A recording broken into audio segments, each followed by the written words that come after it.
this opens up a wealth of resources.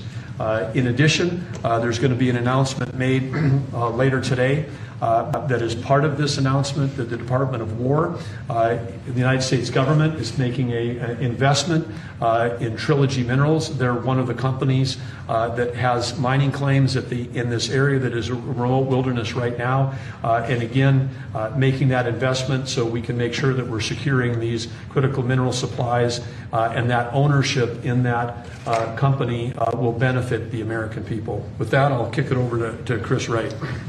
Thank you, Doug, and what a huge thank you to the President today. This is a tremendous achievement for the people of Alaska. We were in the North Slope of Alaska a few months ago celebrating energy development there. They want jobs and opportunity to develop the resources on their lands.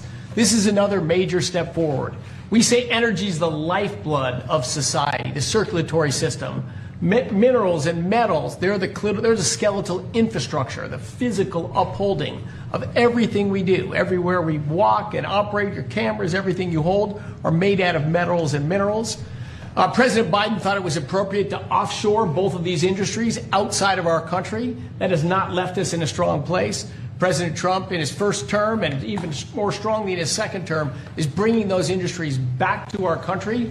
America was a mining powerhouse for a long, long time, and our mining industry got squelched. Now we're seeing it come back to life. You saw the President's truth not long ago about a deal for lithium production in Nevada just a week or so ago. This will more than tenfold increase American lithium production. And this infrastructure, this mining road in the Ambler Mining District, will just have immense impact on future mining opportunities for our country's security and economic opportunities for the people of Alaska. Our critical minerals and mining expert within the administration is standing right next to me, David Copley. I'll see if he wants to add any words. This is a really big deal for the American mining industry, and I think it shows the President's seriousness about getting this industry going and making sure we have the critical minerals we need for our defense industrial base and for our broader economy. Thank you very much. And I think we want to get this going by a certain time, so I signed it. And Will, I'm going to give it to you, and you get it filed. Yes, sir. Good job. Thank you, sir. It's a big job. Thank you very much.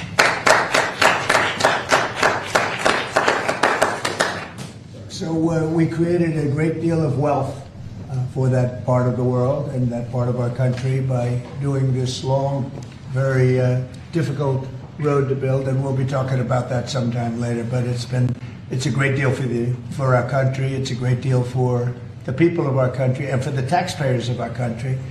And if you have any questions on that, let me know. When do you expect for the road to be constructed, and how quickly will it get underway?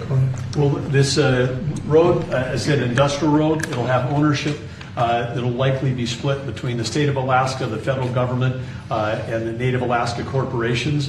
We would expect that construction would begin next spring with planning throughout this winter. The 211-mile long road will be a gravel road with a solid design base to handle the weight of the trucks that are going in and out. This is typical design that far north. Because asphalt with a freeze-thaw cycle, very difficult with asphalt and concrete. So gravel, a fantastic gravel road is going to have the least impact on the environment, going to be the best suited purpose. Alaska's done this in the past with the Red Dog mine. They built a toll road that again has ownership. The companies that use the road pay to transit that road. So this is an economic model used around the world in mining districts. We'll apply it right here, and again, it's going to generate revenue for the American people and for the citizens of Alaska as opposed to a cost. And also 2 bridges. We're going to build 2 bridges that will be able to complete, and we'll get them up very quickly. And how long to complete? 211 miles. We'll get it done in less than a year. It's going to come in three phases. The first road, as President Trump said, will go quickly, which is they call it a pilot road. We'll build a single lane gravel road through the full duration of it. That'll be then expanded to a second phase and then a third phase over time. But again, we want to get that pilot road built because then we can help get materials back to help the mine get started quickly as well. Mr. President, there's negotiations happening with your team in Egypt right now over your proposed peace plan. It was reported by Axios over the weekend that you had a call with Prime Minister Netanyahu where you told him to stop being so negative and to take the win when it came to Hamas's response to that. Is that true? And what No, else it's did you not say to true. him? He's been very positive. He's been very positive on the deal. Everybody is. I think every nation is. We have just about every nation working on this deal and trying to get it done. Something that you could say 3,000 years if you look at it in certain ways, or you could say centuries, but this is a deal that incredibly everyone just came together. They all came together. No, Israel's been great. They've all been good, Caitlin. And in the negotiations, do you have any red lines in terms of Hamas disarming and whatnot? Or are there No, I any have places red you're willing lines. to If negotiate? certain things aren't met, we're not going to do it. But I think we're doing very well, and I think Hamas has been agreeing to things that are very important. Mr. President, on the government shutdown, Mr. President, if the vote today fails in the Senate, will that trigger layoffs?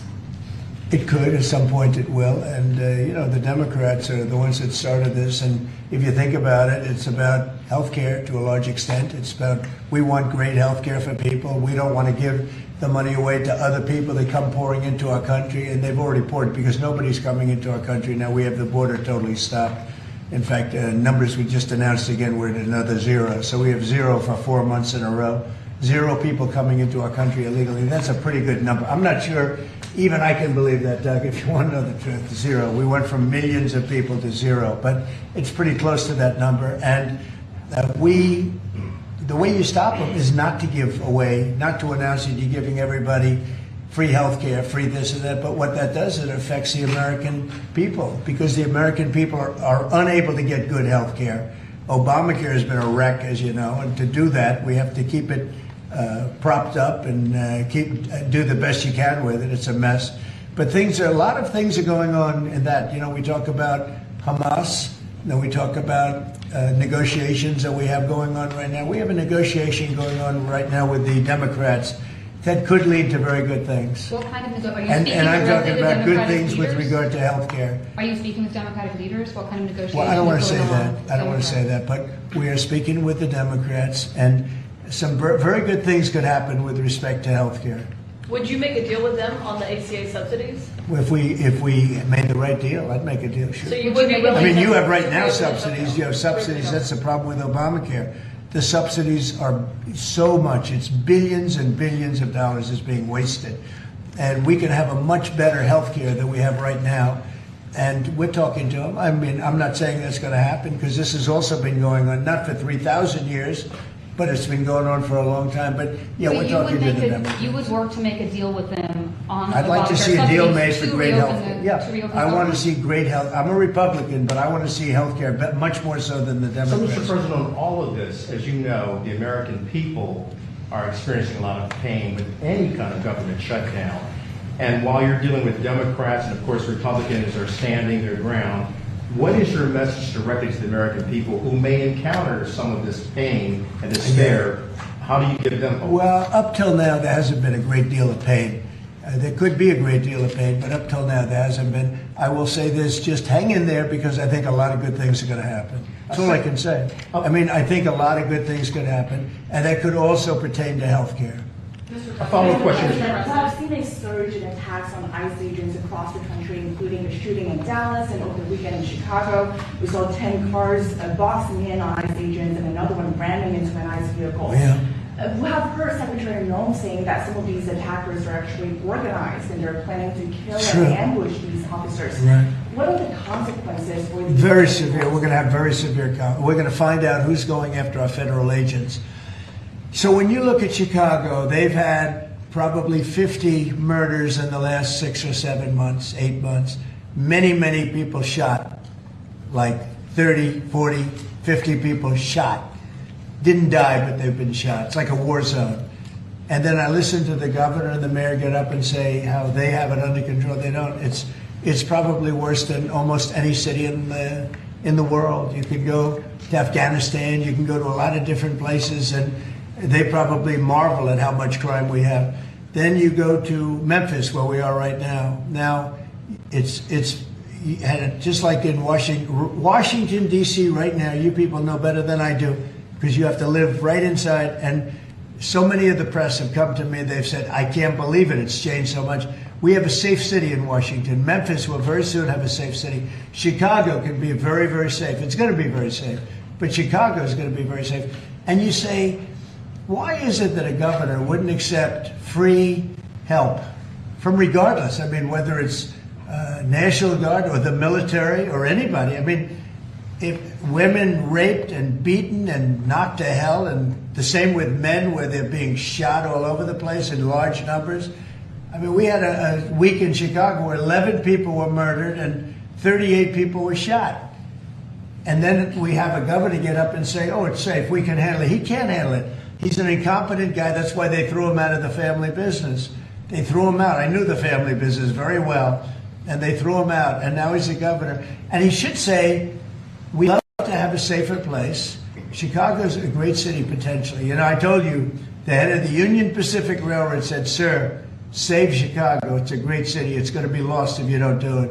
We have no choice but to do this. And when judges give us rulings that, you know, you don't have to do it, Portland is on fire. Portland's been on fire for years.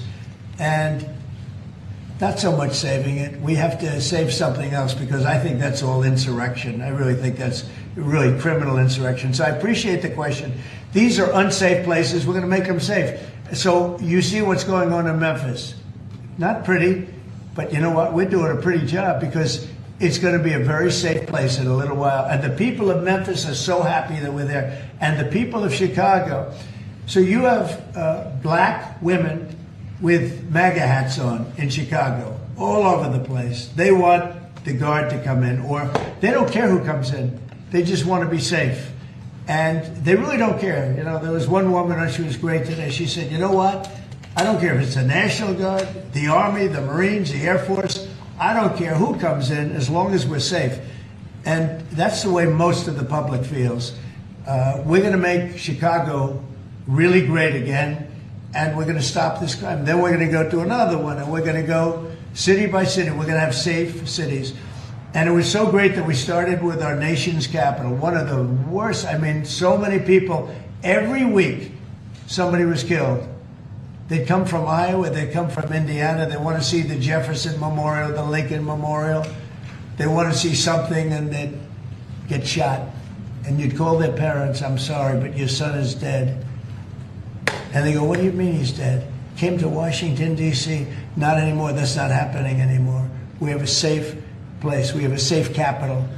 It's as safe as we have probably almost just about in the country. And if you look back 6 months ago, 7 months ago, this was a death trap. You look back during the Biden, I mean, what they did, how badly they managed things. And almost all of these cities, most of these cities are Democrat run. And we don't care, Democrat, Republican, we're going to make them safe. So we have to save Chicago. It's very important. And you can't have a governor getting up and saying it's good when 11 people were shot over a weekend. Would you invoke the Insurrection Act, sir? What? The Insurrection Act? Under what conditions or terms would you? Well, I'd do it if it was necessary. So far it hasn't been necessary. But we have an Insurrection Act for a reason. If I had to enact it, I'd do that. If people were being killed and courts were holding us up, or governors or mayors were holding us up, sure, I'd do that. I mean, I want to make sure that people aren't killed. We have to make sure that our cities are safe. And it's turning out, and we started with D.C. It's been so successful. Think of it. People wouldn't go to restaurants. The restaurants were closing. We were losing a lot of restaurants, as you all know. And now restaurants are opening and they're thriving. And I went 2 weeks ago and it was great. I'm going to go again. I felt very safe, very safe. Forgetting about guards and Secret Service, I would have gone, it would have been very safe. D.C. is a great, and look at the cleanliness of D.C. Look at how it's clean. You don't have tents all over the place. We had parks where you couldn't even walk through the park. You had people from tents, and they were violent people. Some of these people were violent people. We have a great, safe capital again, and if you look at it in 6 months from now, it'll be the most beautiful anywhere in the world. It's being cleaned. The graffiti's all gone now. The tents are all gone. We have a capital that you can be proud of, but it'll only get better with time. Tomorrow is October 7th, the 2-year anniversary of the unreasonable Israeli attack. Do you expect the Gaza deal tomorrow or any sort of hostage? I think we're going to have it soon. I think we're going to have a deal. It's a hard thing for me to say that when for years and years they've been trying to have a deal with Gaza, but literally for centuries. Okay, if you really think about it. But we're going to have a Gaza deal. I'm pretty sure. Yeah. And what do you think the hostage talks about the talks? Well, I'm the one that got the hostages back. Remember that, you know. I'm the one that. I was going to ask you that. Yeah, I got them back. Israeli citizens are celebrating what you've accomplished Yeah. in this deal. Should it come through, there will be a lot of celebration on the streets of Israel. The hostages' families, have they been in contact with you with regard to this deal that Yeah. could happen? They're so happy about it. It's like they can't breathe. One said, "I can't breathe." You know, it's very sad because you have hostages and you have people that are no longer living, but the parents, and I've said this to you many times, the parents want the bodies of their boy back, the bodies of, you know, their loved one back. In most cases, they're young men, and they're dead. And there's probably 32 or so, about that number. Nobody knows exactly what the number is. They want that body back as much as if their son were alive. I've been with them. You know, many have come to the White House, to the Oval Office. I've been with many of the people that I got released. We have a fantastic group working on it. Steve Witkoff has been amazing. Jared, I took Jared out because Jared's you don't find anybody more capable, and we have the A+ team working on it. I think we've made tremendous progress. And yeah, the people of Israel want it to happen, but the people related to hostages, I mean, you see in Israel tens of thousands of people. They really want the hostages back, and they really want things to end. And I think Hamas now has been, all I can say is they've been fine. They've been fine. I hope it's going to continue that way. I think it will. I really think we're going to have a deal. We have a really good chance of making a deal, and it'll be a lasting deal. We're going to have peace. This is beyond Gaza. Gaza's a big deal, but this is really peace in the Middle East. And the amazing thing is we have every Arab country, every Muslim country, we have every country surrounding. They all want. I spoke with President Erdogan of Turkey. He's fantastic. He's been pushing very hard. He's a very powerful guy, and he's been pushing very, very hard to get this deal done. And Hamas has a lot of respect for him. They have a lot of respect for Qatar. They have a lot of respect for UAE and Saudi Arabia. We have everybody is on our side to get this deal done. There's never been anything like it. Nobody's ever seen it. There's always been like 80% of them don't want something done. I think virtually, we even had a very strong signal, as you know, from Iran. They'd like to see this done. Mr. President, just to follow up, Mr. President, Governor Abbott offered up the Texas National Guard to that's good. Have you had any other conversations with other red state governors? Yeah, I have. They're willing to offer. Every one of them is willing to offer whatever we need. We thank Governor Abbott of Texas. Every one of the red state, as you call them, red state governors is willing to give whatever we need because they want our agents protected. You know, these ICE agents have a tough job. They have to go in and get, in many cases, stone cold criminals, hardened criminals, long-time criminals. And every, essentially, Republican governor has offered up whatever we need. And some Democratic governors also. Yeah, Mr. President, thank you. A quick question on the subject of the order. The Biden administration, previously speaking, they shut down Alaska for business. You reversed that, reversed it on day one, you opened it up, going after all the critical minerals. This mission of yours, Secretary Burgum, Secretary Wright, to boost our own independent production of critical minerals, rare well, it's earths. necessary, Can you just talk right? about how important that is over the next 4 years, sir? Well, it's very necessary. You know, in the past, we were able to go to other countries, buy whatever we want, but all of a sudden, if those countries are hostile, and by the way, China hasn't been. We've made deals with China. You know, they approved the TikTok deal. Everyone said you'd never get the TikTok deal approved. They approved it, and we have great people buying it. Big, strong American companies are buying it, the most prestigious companies there are, actually, and they're going to make sure everything's good. But President Xi was great. He approved it. So I'm not saying hostile, but it's good to have our own minerals. And we created tremendous value by creating a road. We build a road that only we can do because we have the rights to do it, number one, and we have the power to do it. And so we build a road that's over 200 miles long through a very beautiful area of the world. Actually, it's incredible. When you look at it, it's incredible. But a rough area from the standpoint of building. So we get a road done, and with that we unleash billions and billions of dollars of wealth. It's pretty amazing when you think of it. And it's wealth that we need if we're going to be the #1 country. We're #1 now with AI. You probably read. We're beating everybody with AI at levels that nobody ever thought even possible. And one of the reasons we are is because of energy. So our grid is old and tired, like most grids are. They get old with time. I mean, the older you are, the older the grid gets, right? But I've allowed the people building AI or other plants, other types of plants, but AI in particular, because they need so much electricity, I've allowed them to build their own power.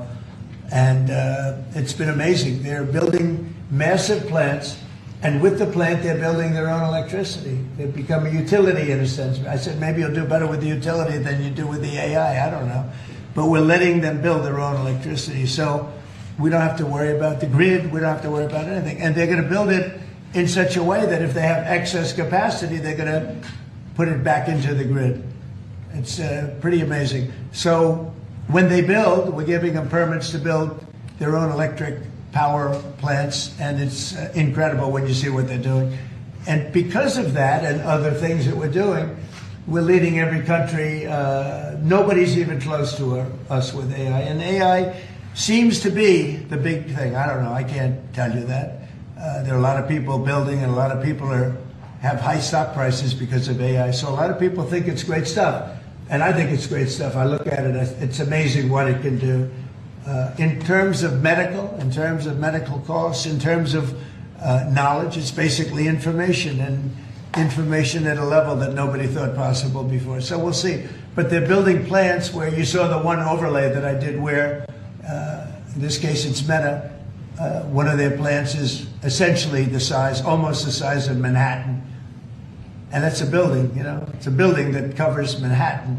So it's big stuff. And nobody's even close to us. We're leading AI by so much. Mr. President, since the start of your administration, we've seen a lot more Americans wanting to join ICE. And as we're seeing more attacks on them right now, what's your message to rank and file ICE agents who are trying to do their jobs but are facing 1,000% increase in attacks? I love your questions, I like you. So who are you with? I'm with NTD. Very Iris, good. the one who got mugged. You were the one, that's what I thought. You got mugged. You're not getting mugged anymore. Not anymore. She was really, you're lucky to be with us with that deal that happened. I know all about that. Not anymore, though. You feel a different world out there, right? Totally. If you're safe with the baby nowadays. Oh, good. Well, you're safe now. Nobody's going to be hurting you in any way. Thank you, Mr. President. Okay, thank you very much. Mr. President, on the Supreme Court today. Thank you. So the bottom line on your question, we're just going to make things real safe. We're going to have a country that you can be proud of, not a country that you read about every day where somebody gets mugged from behind or hit over the head with a baseball bat. Those people aren't with us any longer. Yeah, please. Mr. President, yes. Thank you very much. Thank you, Mr. President. On today's call with Lula from Brazil, Yeah. are you considering lowering tariffs after the call? Well, I had a great talk with the president of Brazil, who's a good man. I met him actually at the United Nations. I was going up to make a speech and I didn't have a teleprompter. I was walking up to my teleprompter. I said, I don't have a teleprompter. But just before that, I met with President Lula, and I found him to be very good. I mean, we had a very good talk for about, 2 minutes. And then I went up to make a speech, and I was surprised to see, how would you like that one, Doug? I've got every leader in the world sitting out there. My teleprompter isn't on. You know why, Daniel? Because it was a rigged deal. But fortunately, I made a better speech than I would have if I read it off a teleprompter, which is pretty easy to do. So it was quite a day. That was a big day. But we met and we liked each other. And we had a great conversation. We'll start doing business. And are you considering traveling to Brazil for COP30? At some point, I would, and he's going to come here. We talked about that. And a follow-up question on Israel. Israel government has been arresting and deporting activists that were traveling to Gaza. Today, Greta Thunberg, for instance, also some... Well, she's just a troublemaker, I mean, she's no longer into the environment, now she's into this. She's a troublemaker. She has an anger management problem. I think she should see a doctor. She needs anger. If you ever watch her, she's a young person. She's so angry. She's so crazy. Now you can have her. You can have. She's just a troublemaker. The Supreme Court is back in its term today, Mr. President. And Say it. the Supreme Court is back in session. Yeah. They rejected today an appeal by Ghislaine Maxwell to overturn her conviction. That means her only chance at getting out of prison is a pardon from you. Is that something you're open to? Who are we talking about? Ghislaine Maxwell. You know, I haven't heard the name in so long. I can say this, that I'd have to take a look at it. I would have to take a look. Did they reject that? She wanted to appeal her conviction, And what they happened? said that they were not going to hear her appeal. I see. Well, I'll take a look at it. But you're considering I will that? speak to the DOJ. I wouldn't consider it or not consider it. I don't know anything about it. So, Why but I'll would she be speak. a I will candidate? speak to the DOJ. Why would she be a candidate for clemency, sir? I don't know. I mean, I'd have to speak to the DOJ. I'll look at it. I have a lot of people have asked me for pardons. I call him Puff Daddy has asked me for a pardon. But she was convicted of child sex trafficking. Yeah, I mean, I'm going to have to take a look at it. I'd have to ask DOJ. I didn't know they rejected it. I didn't know she was even asking for it, frankly. Fly Tomahawk missiles to Ukraine, or sell them to NATO, and let them sell them to Ukraine. Yeah, I've sort of made a decision, pretty much. If you consider, yeah, I think I want to find out what they're doing with them. Yes. You know, where are they sending them? I guess I'd have to ask that question. That war should never have started, would have never started. Such bad judgment was used there. I think on both sides, by the way. But nobody looks good with the war with Russia and Ukraine. Nobody. That's been a horrible. This week they lost over 7,000 soldiers between the two of them. And those missiles, This is every week they're losing 7,000, 8,000, 5,000. they have a range of like 1,500 miles or something, and so they'd be able to. No, I know. No, I would ask some questions. I want to see what's. Mr. I'm President, not looking to see. I'm not looking to see escalation. Yes. And tomorrow you're meeting with the Canadian Prime Minister. What's on the agenda for that? Well, I guess he's going to ask about tariffs because a lot of companies from Canada are moving into the United States. You know, everybody's moving back into the U.S. and he's probably going to be asking about tariffs. They're losing a lot of companies in Canada. They're coming into They left here. They left here 20 years ago when presidents that sat right at this desk weren't doing their job properly. They were probably good politicians, but they weren't good at business, and they allowed these companies to leave. And all they had to do is do what I'm doing right now. And, you know, I'm not saying it's the easiest thing to do, but it is. It's effective. We're a rich country again. We're a powerful country because, you know, I've ended 7 wars. At least half of them was because of my ability at trade and because of tariffs. If I didn't have tariffs to throw around a little bit, you would have at least 4 wars raging right now with thousands of people a day being killed that aren't happening. We've settled. You know, we settled 7. We're getting close to settling 8. That would be a big one. And that's something that could happen. But so I think he's coming probably to talk about tariffs because a lot of companies are leaving Canada to come into the U.S. And they're leaving Mexico. And by the way, they're leaving China. They're leaving all over the world to come into the U.S. And would you Nobody's actually seen anything like it. Would you shift your position on tariffs in response to whatever? Well, I mean, look, my positions turned out to everybody said I'm right. They find billions of dollars that they didn't even know they had. Recently, they said they found billions of dollars, and they couldn't understand. I said, check the tariff shelf, and they come in the next hour. They said, sir, you're right. It was from the tariffs. We're a rich, really rich country again, but more importantly, maybe influence. If I didn't have the power of tariffs, you would have at least 4 of the 7 wars raging. I use tariffs to stop wars. If you look at India and Pakistan, they were ready to go at it. 7 planes were shot down. They were ready to go at it, and they're nuclear powers. And I don't want to say exactly what I said, but what I said was very effective. They stopped. And that was based on tariffs. It was based on trade. Tariffs are very important for the United States. We are a peacekeeper because of tariffs. Not only do we make, you know, hundreds of billions of dollars, but we're a peacekeeper because of tariffs. Mr. President. Is on the shutdown, Mr. President, The shutdown that occurred during your first term lasted 35 days. Yeah. How long do you expect this shutdown to go? Well, you don't know. Look, I can say this, that it would have not happened except for the Democrats. The Democrats are very foolish. They've lost their way. And we have a new thing now when you look at, it's called crime. It's called absolute, as Biden would say, well, I won't say what he would have said. Remember when he said, it's a 3-letter word, no. Remember that one? And we say, what was that all about? He probably meant exclamation point or something after the word. But this is a 5-letter word, crime, C-R-I-M-E.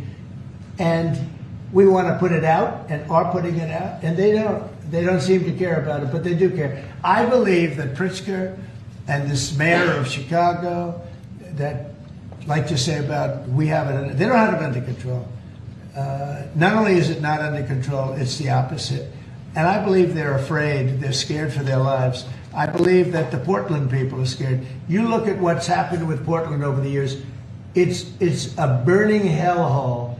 And then you have a judge that lost her way, that tries to pretend that like there's no problem. Actually, she's not even saying that. There's a huge problem in Portland. I'll tell you what the problem is, crime. Okay, crime. There's a huge problem in Chicago. It's called crime. And we want to put out the crime. And they want to inflame the crime. And why they want to, I don't know. But it could be that Pritzker is scared for his life. Yeah. You appointed that judge in Portland, Mr. Do you President. have an update on the investigation into what happened to you at the UN last month? And also, what's your message to Americans who are concerned about your and your family's safety as you're very out in public attending? Yeah, I am out there. There's no question about it. Well, at the UN, we had a problem with the teleprompter. We had another problem that nobody has actually talked about. The people in the room didn't hear my speech. Did you know that? The people in the room, they didn't have any loudspeakers, and they didn't hear my speech. And I thought I made a really good speech. I mean, considering I didn't have the use of teleprompter, which is unusual. But I made a speech. I could have walked off the stage. I guess most people, Doug, I think most people would have just said, we'll see you in about a half an hour, right? But, you know, they obviously turned off I think they turned off the teleprompter, but there was a reason that it didn't work. I actually know the reason. They didn't let the teleprompter person into the room, okay, which is essentially the same thing. So I made a speech. It turned out to be a very good speech, got good reviews. I went out to the audience after the speech. I saw my wife. I said, how good was that speech? Was that unbelievable or what? She said, I didn't hear a word you said. I said, what do you mean? She was sitting in the front. I said, what do you mean? She said, you couldn't hear anything that you said. The speakers were turned off. So I think that's pretty bad stuff, right? You know? Especially since we support most of the United Nations. And yet I still want to keep it in New York. Because I think the United Nations has tremendous potential. If properly run, the United States has tremendous potential. But think of this. I settled 7 wars. I never spoke to the United Nations about it. Not one of them. You look at, and those were wars that were raging a long time. And in many cases. And I settled 7. I never heard from the United. They didn't help me. They should be able to settle the wars. I shouldn't have to be settling the wars. Yeah, please. Yeah, last week you signed the security guarantees for Qatar. Yeah. Do you see any role for the Senate in that? Did they have to vote on that, or do you think? Well, I wouldn't mind if they did. If they want to, they'd let me know. Nobody said that, but you know, Qatar's been very, very helpful to us in this process, and I think you'll find that. I think maybe the most influential. They're very influential, very strong. With Hamas, they're very strong. And Turkey's likewise been helpful. I mean, honestly, UAE, Saudi Arabia, everybody's been helpful. I just spoke today with the King of Jordan, and he's been terrific too. I can't think of any country that's been negative about this. This is why it should happen. I mean, everybody wants it to happen. And usually when everybody, including, I think, Hamas, and when they want it to happen, it's going to happen. James Comey is going to be in court on Wednesday. James Comey is being arraigned on Wednesday, obviously after his indictment. Are you worried that your own statements calling for his prosecution could help him actually in his defense of this case? No, I think he's a crooked guy. He's a dirty cop. Comey, I think he's a dirty cop. He's recognized by many people to be a dirty cop. and dishonest guy. So all I have to do is, I mean, I have nothing to do with the case. I just say, But you called on Pam Bondi to prosecute him in a post on Truth No, I Social. don't call anybody. You know what? I'm allowed to do that if I wanted to do that. But Comey's a crooked guy. He has been for years. And he got caught. Look, he lied. This is just a simple case. He totally lied. And then he confirmed the lie on, I guess, numerous occasions, or at least one occasion. He confirmed the lie. He said, that's what I said, and I stand by it. And, you know, I mean, the guy, and he didn't say, to the best of my knowledge. He didn't say, well, I don't remember. He made a very definitive statement and a very important statement concerning him. And he got caught in an outright lie. And that's why a group of people, it wasn't me that voted, they voted to indict him. But he's a crooked guy, in my opinion, and we'll find out. The court's going to determine that in a little while, I guess. Yeah. You met with members of the Navy yesterday, Mr. President. Yeah, I'm going to do some farm stuff this weekend. You met with members of the Navy yesterday celebrating It was their unbelievable. 250th. Can you talk about that? And as we get closer to America's 250th, you've initiated a prayer initiative as well. Yeah. Talk to me about both of those events and why they're so important, particularly the prayer initiative going forward to the Well, we celebration have, of and America. we're dealing, as you know, with all of the different, and not just evangelicals, Christians. We're dealing with lots of different faiths, religions. And I felt for a long time that, you know, if a country doesn't have religion, doesn't have faith, doesn't have God, it's going to be very hard to be a good country. You know, there's no reason to be good. I want to be good because you want to prove to God that you're good, so you go to that next step, right? So that's very important to me. I think it's really very important. And yesterday was amazing. We went out. We went to the naval base, the largest in the world, actually, and I saw things that were incredible. The level of I don't want to use the word weapons, but they are weapons. It's the technology on these planes, and the carriers, and all of the different things that we saw.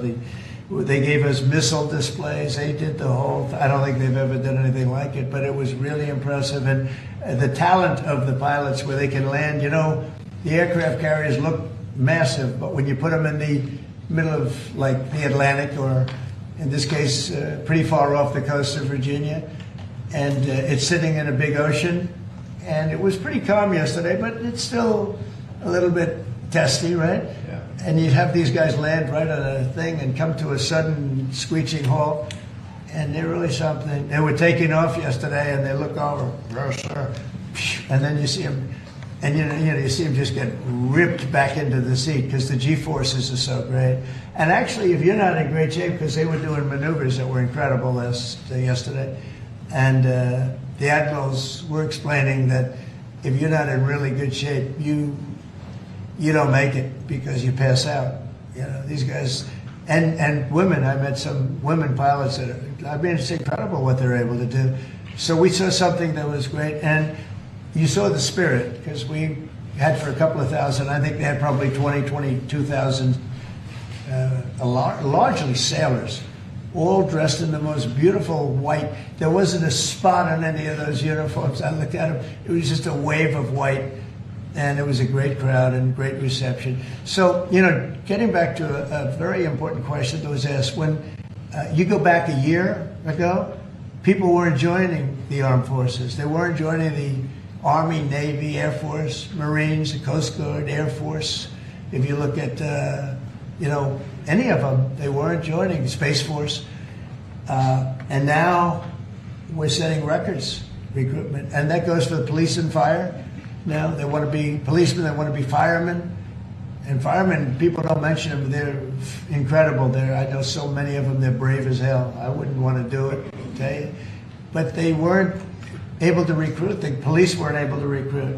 And the military wasn't able to recruit. We were really off. And I got elected, and it really started on November 5th. I got elected, and somehow the country developed a spirit. Financially, yes, but also with the military. And now we have record levels of people wanting to be in. Every force is filled. We have waiting lists to get into the Marines, to the Army, to the Navy, to the Air Force. We have Coast Guard. We have waiting lists to get in. It's amazing, actually, what's happened. We have a country it was a dead country. And I say it all the time. We had a dead country 1 year ago. Now we have the hottest country anywhere in the world. And it's nice to see you. I've watched you for years on television, so it's nice to meet you. Thank you very much, everybody. Thank you, press. Thank you, press. Let's go. Thanks, guys. Thank you, guys. Thanks, guys. Let's go. Let's go. Let's head out. Thank you, guys. Thanks, guys. Trump इंतजामिया का रियासत Alaska में मादनियात से मुतल्लिक ख़ुसूसी इजलास गजा अम deal का हर मुल्क ने खैर मकदम किया। ये कहना था अमरीकी सदर ट्रंप का। हम मशरिक़ वस्ता में 3000 साल पुराना तनाज़ा हल करने जा रहे हैं। शटडाउन डेमोक्रेट्स के बायस है। डेमोक्रेट्स गैर कानूनी गैर मुल्कियों को सेहत की सहूलत देना चाहते हैं। ओबामा दौर से अरबों डॉलर की सब्सिडीज देकर मईशत को तबाह किया गया। हमास के साथ जंगबंदी यरगमालियों की रिहाई के लिए मुज़ाकरात जारी हैं। बदअमनी का शिकार शिकागो वार जोन बन चुका है। फौज की तैनाती के बाद वाशिंगटन डीसी पुरअमन शहर है।